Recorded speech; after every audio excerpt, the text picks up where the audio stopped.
जी बिस्मिल्लाहिर्रहमानिर्रहीम। अस्सलाम वालेकुम। मेरा नाम डॉक्टर मोहम्मद उस्मान है। उम्मीद करता हूँ कि आप सब हज़रात खैर खैरियत से होंगे, ठीक ठाक होंगे।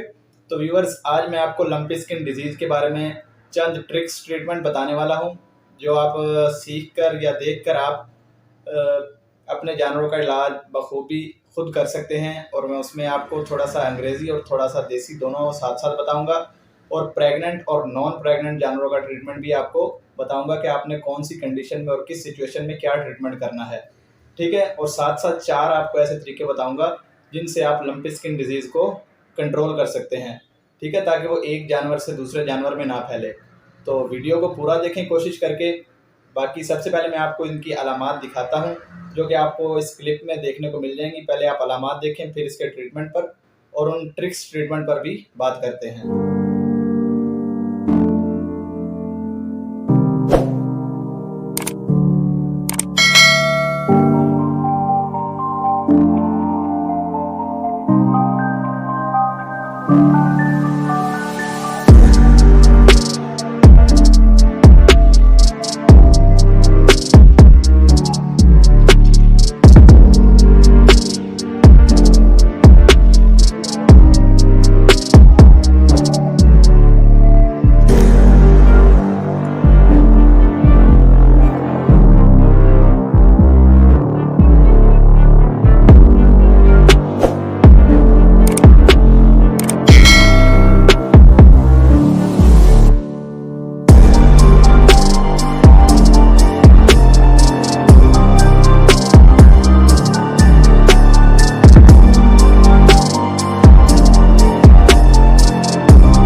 तो व्यूअर्स, जैसा कि आपने अलामात देख ली हैं, इनमें हर जानवर में डिफरेंट अलामात यानी कि मुख्तलिफ जानवर मैंने आपको दिखाए हैं। उनमें हर जानवर में आपको मुख्तलिफ अलामात देखने को मिली है। जैसा कि चंद जानवरों के खुरों पर मसला था, चंद जानवरों के कोली पर यानी कि उनकी ब्रेस्केट, उनकी झालर पर मसाइल थे, चंद जानवरों के जिस्म पर सिर्फ फोड़े हैं।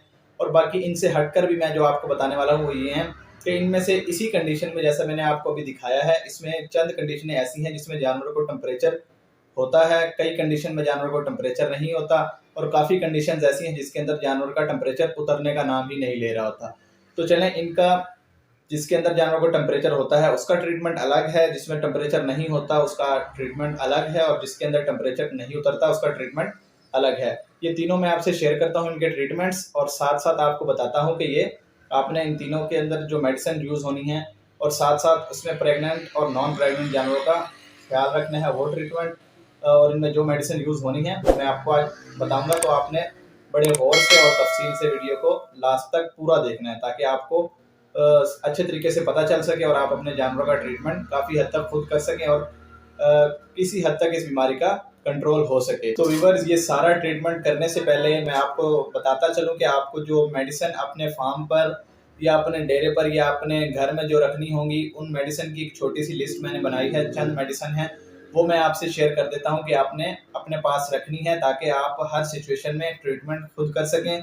क्योंकि डेली बेसिस पे मैं इस तरीके के 10 से 12 जानवर चेक करता हूँ, और कम बेश मैंने अब ईद से अब तक कोई 150 से 200 जानवर 150 से 200 जानवरों का मैंने ट्रीटमेंट किया है, जिनके अंदर वो जानवर भी हैं जो फुली रिकवर हुए हैं, वो जानवर भी हैं जो बहुत बेहतर रेस्पॉन्स कर रहे हैं, और वो जानवर भी हैं जो अब तक अंडर ट्रीटमेंट हैं।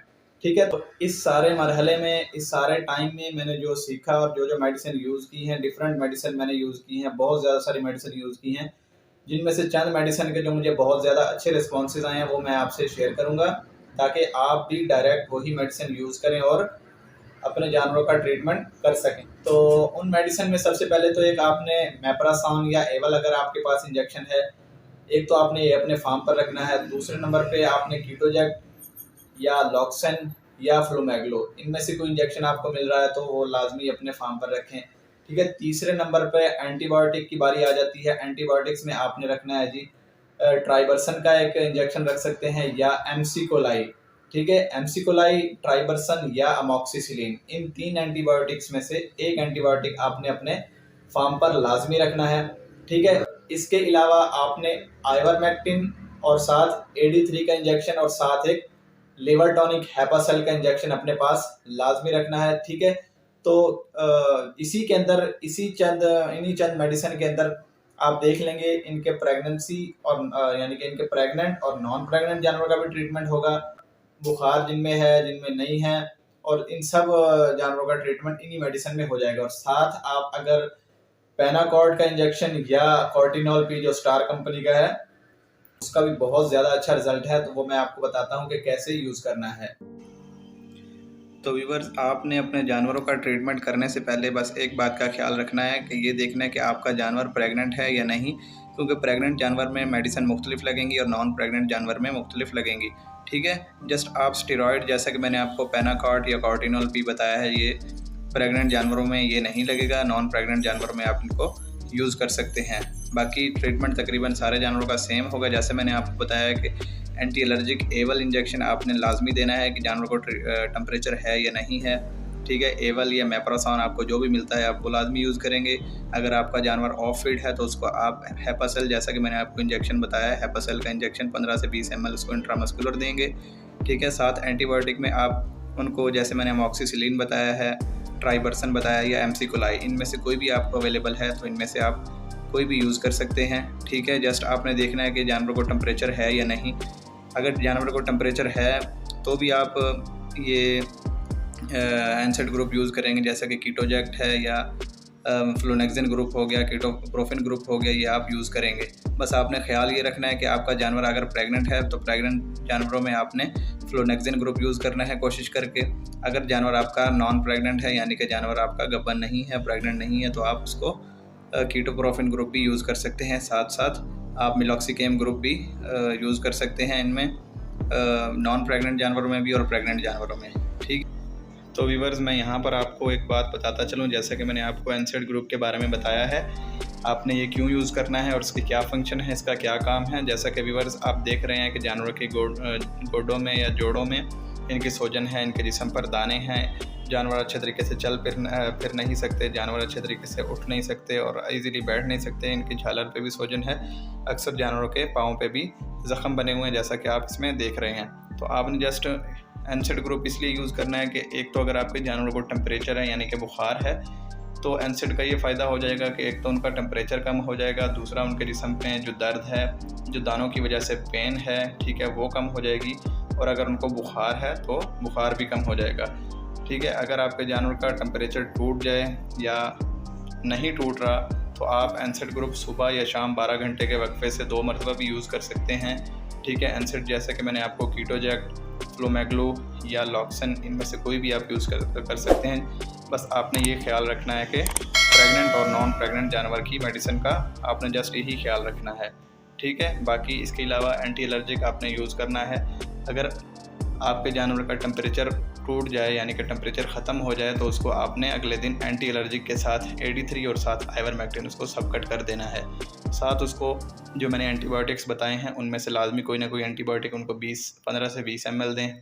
ठीक है, अगर बड़ा जानवर है तो, छोटा अगर जानवर है तो उसकी डोज रेट आप इंजेक्शन के ऊपर से देखकर भी यूज़ कर सकते हैं। ठीक है, तो ये थे व्यूअर्स प्रेग्नेंट नॉन प्रेग्नेंट जानवर के ट्रीटमेंट। ठीक है, इसी में मैंने आपको प्रेग्नेंट जानवर का ट्रीटमेंट भी बताया। जस्ट आपने कोशिश यही करनी है कि जानवर को इजी रखना है, उसका माहौल अच्छा देना है, उसका ख्याल रखना है। कोशिश करें कि सेहतमंद जानवरों को बीमार जानवरों से अलग कर दें। उनकी खुराक का आपने ख्याल रखना है, आप उनको खुराक में सब्ज़ चारा दें, कोशिश करें उनको नरम ग़िज़ा दें। ठीक है, और साथ साथ उनको लिवर टॉनिक लाजमी देते रहें, और ये एंटीबायोटिक्स लाजमी उनको 4 से 5 दिन तक आपने देना है। अगर टेम्परेचर है तो भी, अगर टेम्परेचर नहीं है तो भी। ठीक है, एनसेड लाजमी उनमें यूज़ करेंगे, साथ विटामिन AD3 प्लस आइवरमेक्टिन। ठीक है, और एंटी एलर्जिक एवल या मेप्रासॉन आपको जो भी मिलता है वो आप लाजमी यूज़ करेंगे। ठीक है, तो उम्मीद करता हूँ कि आपको काफ़ी समझ आ चुका होगा, जो मैंने बताना था आपको पता चल चुका होगा। बस ट्रीटमेंट सिंपल है, आप यही चंद इंजेक्शन जो मैंने आपको बताए हैं ये अपने पास रख सकते हैं और यही यूज़ करके अपने जानवर का ट्रीटमेंट कर सकते हैं। तो व्यूअर, जैसा कि मैंने आपको बताया था कि 4 ऐसे तरीके हैं जो मैं आपको बताऊंगा जिससे आप लंपी स्किन डिजीज़ को काफ़ी हद तक कंट्रोल कर सकते हैं। तो व्यूअर, सबसे पहला तरीका ये है कि आप अपने जानवरों की वैक्सीन करें। दूसरा तरीका है कि आप क्वारंटाइन करें। ठीक है, तीसरा तरीका ये है कि जानवरों की ट्रांसमिशन को रोकें, एक जगह से दूसरी जगह मत लेकर जाएं सेहतमंद जानवरों को या बीमार जानवरों को, ठीक है। और तीसरा ये है कि आप कलिंग करें, यानी कि बीमार जानवरों को फार्म से निकाल दें, ठीक है। वैक्सीन से खातिर ख्वाह फ़ायदा होगा आपको, आपके बीमार जानवर जो हैं वो तो एक साइड पे रहेंगे वैक्सीन से, बाकी जानवर आपके सेफ़ हो जाएंगे, ठीक है। और बाकी जो है क्वारंटाइन करने से ये होगा कि अगर आप जानवरों को निकालना नहीं चाहते, आप अपने जानवरों को रखना चाहते हैं, उनका ट्रीटमेंट करना चाहते हैं, तो आप उनको सेहतमंद जानवरों से अलग रख कर उनका ट्रीटमेंट कर सकते हैं, ठीक है। 5 से 7 दिन आप बीमार जानवरों को सेहतमंद जानवर से अलग रखें, कोशिश करें कि 10 दिन तक भी आप उनको अलग रखें, ठीक है। तो और तीसरा तरीका जैसा कि मैंने आपको बताया था कि कलिंग करें। अगर आपका जानवर कवर नहीं हो रहा, ठीक है, और आपको नहीं रखना उसको, तो आप उसको फार्म से निकाल सकते हैं, उसको आप सेल आउट कर सकते हैं, ठीक है। और चौथा तरीका ये है कि आप कोशिश करें कि मंडियों में से जानवरों को ना परचेज़ करें, जानवर को एक जगह से दूसरी जगह मत लेकर जाएं, क्योंकि बीमारी का ज़्यादातर ट्रांसमिशन इसी वजह से होता है कि आप एक जगह से दूसरी जगह जानवरों का ट्रांसफ़र कर रहे हैं, ठीक है। मंडियों में जिनके फार्म हैं वो कोशिश करें कि मंडियों में ना जाएं, जिसके फार्म पे बीमारी आई हुई है उसके फार्म पर ना जाएं या बीमार जानवरों के पास ना जाएं, ठीक है। तो इस तरीके से भी आप अपने जानवरों में लंपी स्किन बीमारी को कंट्रोल कर सकते हैं। उम्मीद करता हूं कि व्यूअर्स आपको वीडियो पसंद आई होगी, और एंड पे आपसे यही गुजारिश करूंगा कि आपने अगर हमारे चैनल को सब्सक्राइब नहीं किया तो चैनल को सब्सक्राइब करें, लाइक और शेयर लाजमी कीजिएगा, ताकि इस तरह की नई आने वाली वीडियोस लाजमी आप तक पहुंचते रहें। तो इंशाल्लाह मिलते रहेंगे ऐसी नई इंफॉर्मेटिव वीडियो के साथ। तब तक के लिए अल्लाह हाफिज़, दुआ में याद रखिएगा।